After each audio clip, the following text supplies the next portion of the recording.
పిల్లలు మనం ఈ మైనస్ లెక్కని కరెన్సీ ఉపయోగించి చేద్దాం. ఓకేనా? ఇది 1లో స్థానం, ఇది 10లో స్థానం. ఇటువైపు 1లు, ఇటువైపు 10లు ఉంటాయి అన్నమాట. Okay, 1s 10s. ఓకే, 1లు ఎన్ని ఉన్నాయి ఇక్కడ? 3. ఓకే, 1 2 3.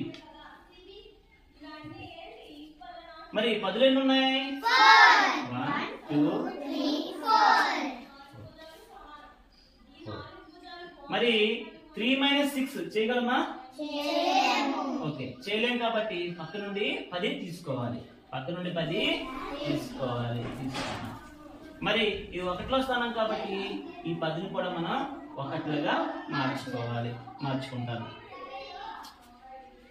1 2 3 4 5 6 7 8 9 10. ఓకే, ఇప్పుడు ఇవి ఎన్ని ఉన్నాయో చూద్దాం.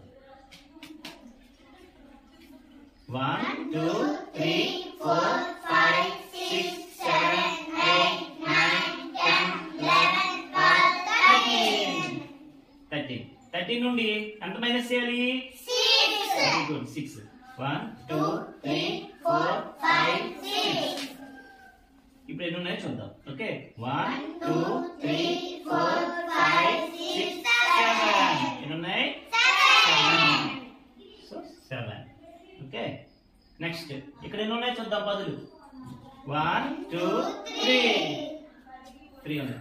ఎంత మైనస్ చేయాలి? 2 మైనస్ చేయాలి. 1 2. ఎంత మిగిలింది? 1. సో ఆన్సర్ ఎంత? 17. ఓకేనా?